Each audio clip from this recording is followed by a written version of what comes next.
Keajaiban visualisasi imajinatif. Cara menggunakan hukum tarik-menarik mengharuskan Anda bervisualisasi imajinatif.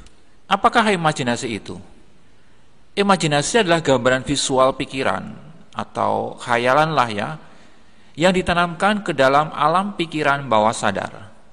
Ya tentu saja bukan khayalan ngasal ngalor ngidul ya, seperti lamunan para remaja pengangguran, melainkan khayalan yang terkelola dengan baik, terfokus pada tema tertentu untuk tujuan tertentu. Bila imajinasi ini berisi muatan emosi yang tinggi atau yang intensif, dan visualisasi imajinatif ini dilakukan secara terus-menerus, secara konsisten, maka gambaran khayal itu lama-kelamaan akan mengendap dalam alam pikiran bawah sadar sebagai suatu struktur keyakinan yang baru. Setelah menjadi keyakinan, maka tindakan-tindakan menjadi lebih terarah, lebih penuh motivasi, lebih berani, sesuai dengan gambaran imajinatif yang ditanamkan tersebut. Saya akan ceritakan sebuah percobaan tentang imajinasi. Percobaan ini pernah dilakukan kepada sekelompok orang peminat permainan bola basket, dilakukan di Universitas Chicago, Amerika Serikat. Sekelompok orang ini dibagi ke dalam 3 kelompok, sebut saja kelompok A, kelompok B, dan kelompok C. Kelompok A diberikan kesempatan berlatih melakukan lempar bola atau free throwing. Dilakukan secara intensif di lapangan selama 1 jam dalam waktu 30 hari berturut-turut. Adapun kelompok B sama sekali tidak berlatih. Sedangkan kelompok C tidak melakukan latihan fisik sama sekali. Ke lapangan juga tidak, bahkan menyentuh bola pun juga tidak. Tapi mereka melakukan apa yang disebut sebagai imajinasi.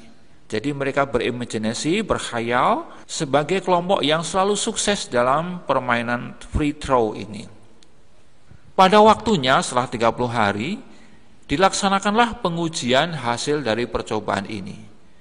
Mereka semua dibawa ke lapangan. Pertama kali kelompok A diuji. Kelompok A yang melakukan latihan betulan sebelumnya berhasil menunjukkan perbaikan 25% dari total jumlah lemparan. Ada istilah latihan menjadikan sempurna, practice make perfect. Kelompok kedua yang tidak berlatih sama sekali tidak menunjukkan perbaikan apapun. Jadi lemparannya yang masuk sama saja seperti biasanya. Adapun kelompok C yang tidak berlatih secara fisik tetapi melakukan visualisasi imajinatif saja dengan tidak menyentuh bola, tidak ke lapangan, bisa menunjukkan perbaikan kinerja 23% dari total jumlah lemparan. Wow! Percobaan ini membuktikan betapa dahsyatnya kekuatan imajinasi sebagai unsur pokok hukum law of attraction. Saat visualisasi imajinatif telah berhasil ditanamkan, maka otak mengalami apa yang dinamakan rewiring atau penyesuaian ulang. Pikiran akan menganggap bahwa Anda telah mengalami pengalaman tertentu, padahal sebenarnya hanya khayalan saja. Karena pikiran itu tidak bisa membedakan apakah sesuatu itu khayalan atau hanya gambaran visual saja. Nah, kini izinkan saya bercerita tentang kisah saya sendiri ya. Secara alamiah, saya ini orang yang mudah sekali berimajinasi, gampang ngelamun lah. Artinya gampang ngelamun itu mudah sekali menciptakan gambaran visual. Saya ingat pengalaman awal berimajinasi yaitu saat SMA, udah lama ya. Saya sering berimajinasi sebagai juara di kelas atau juara sekolah bahkan. Nah, suatu kali saya akan menghadapi ulangan pelajaran bahasa Indonesia. Saya mengimajinasikan di waktu-waktu sebelumnya bahwa saya selalu berhasil baik dalam setiap ulangan, termasuk dalam ulangan bahasa Indonesia itu. Dan tentu saja, karena saya menginginkan untuk menjadi juara, saya juga belajar sungguh-sungguh ya. Selama seminggu penuh sebelum ulangan bahasa Indonesia itu, saya menghafalkan seluruh bahan pelajaran. Dan setiap malam saya berimajinasi seolah-olah bahwa saya selalu menang, saya selalu berhasil mendapatkan nilai yang tinggi. Saya selalu mendapatkan pujian dari guru-guru saya karena saya selalu sukses. Dan tepat sehari sebelum ulangan pelajaran bahasa Indonesia dilaksanakan, saya tuh iseng-iseng pergi ke gudang rumah, mencari barang-barang bekas, dan diantaranya mencari sandal jepit yang bekas untuk ditukarkan dengan kerupuk, karena saat itu kebetulan ada tukang kerupuk keliling yang suka mengambil sandal jepit dan dia menukarnya dengan kerupuk. Dan saat saya mencari sandal itu, secara kebetulan, secara kebetulan saya menemukan buku Kumal di dalam gudang itu. Buku itu ternyata punya kakak saya yang sudah lama pergi dari rumah karena sudah kerja. Buku itu adalah soal-soal penyelesaian pelajaran bahasa Indonesia. Nah, saya mengambil buku itu, dan buku itu belum pernah saya kenal sebelumnya. Saya sambil lalu atau iseng-iseng membacanya, dan saya membaca dengan tidak serius tentu saja, karena soal jawab yang ada di dalamnya tak terlalu berhubungan dengan bahan yang akan diujikan di hari esoknya. Tetapi semakin lama membaca, saya semakin asik, sampai saya lupa dengan sandal jepit yang saya cari itu. Bagi saya saat itu tak ada salahnya saya membaca. Toh materi ajar dari guru yang harus saya hafalkan sudah saya hafalkan semua, artinya saya sudah siap untuk ulangan. Esok paginya saya ke sekolah, dilaksanakanlah ulangan bahasa Indonesia. Dan tahu enggak teman-teman, ternyata soal-soal yang muncul dalam ulangan itu sebagian besar sama persis dari soal-soal yang ada di buku Kumal yang saya temukan di gudang itu. Sementara soal-soal yang dipelajari dari bahan ajar malah hanya sedikit yang keluar.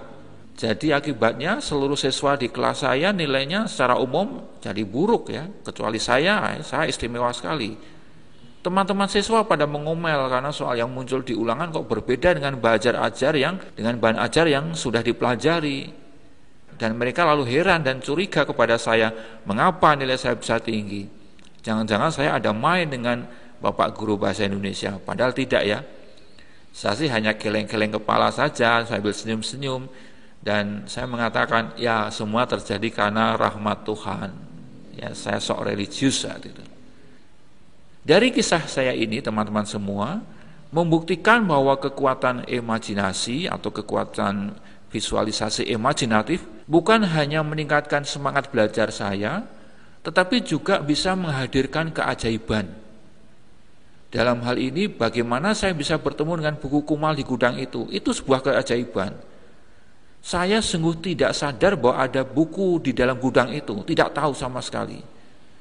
Kalau saya sengaja berniat mencari buku Kumal itu, ya namanya bukan keajaiban.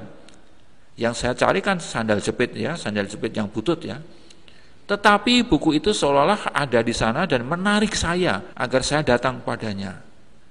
Inilah teman-teman semua, proses atau cara menggunakan hukum tarik-menarik law of attraction, di mana imajinasi berperan luar biasa. Dan kini imajinasi sudah dikenal luas menjadi alat yang penting bagi para atlet, tentara, pengusaha, artis, dokter, dan lain-lain dalam upaya memaksimalkan performa kerja mereka. Imajinasi juga terbukti efektif mengalahkan rasa takut ketika seseorang harus mengambil risiko dan membantu seseorang untuk melakukan pemecahan masalah apapun itu. Nah, kini di akhir video ini saya akan memberikan PR buat Anda semua. PR-nya asik nih. Tentukan dengan tegas apa yang menjadi kebutuhan Anda. Apa yang paling Anda inginkan, Anda butuhkan saat ini. Atau masalah Anda yang perlu dipecahkan apa. Entah itu soal keuangan, soal kerjaan, masalah pacar, masalah rumah tangga, masalah dengan tetangga, atau Anda ingin mengembangkan bisnis, atau mungkin Anda ingin ziarah ke Tanah Suci tapi sampai sekarang belum terkabul, ya apapun itu, ya terserah. Silahkan putuskan, definisikan dengan jelas. Lalu gunakan kekuatan visualisasi imajinatif yang saya sampaikan di atas. Setiap malam sebelum tidur selama 5 menit saja. Mau lebih juga gak apa-apa juga sih. Dan begitu bangun tidur selama 5 menit saja, mau lebih juga gak apa-apa juga. Khayalkan diri Anda telah mendapatkan apa yang Anda mau. Khayalkan hal itu seolah-olah sesuatu yang sudah terjadi, seperti yang diajarkan oleh Neville Goddard dalam teorinya yang disebut The Law, atau lengkapnya The Law of Assumption. Jadi kalau Anda mau paham cara menggunakan Law of Assumption, ya seperti ini. Khayalkan segala sesuatunya seolah-olah sudah terjadi. Nikmati khayalan itu.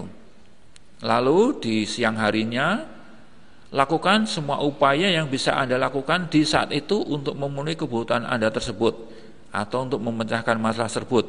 Lakukan dengan sungguh-sungguh berdasarkan akal sehat Anda. Bersikaplah tenang dan santai, tidak usah kemerungsung, ngoyo, nggege mongso. Maka alam pikiran bawah sadar melalui cara kerja hukum tarik-menarik yang ajaib akan mengerjakan prosesnya.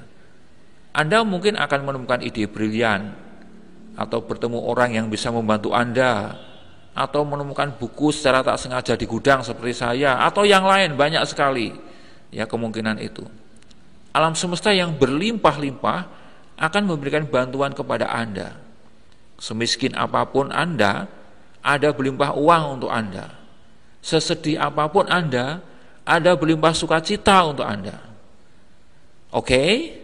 Begitulah teman-teman semua kekuatan visualisasi imajinatif sebagai prinsip cara kerja hukum daya tarik-menarik. Silahkan terapkan isinya, jangan hanya didiskusikan, dan sebarkan video ini kepada sebanyak mungkin sahabat agar mereka juga berkembang seperti Anda.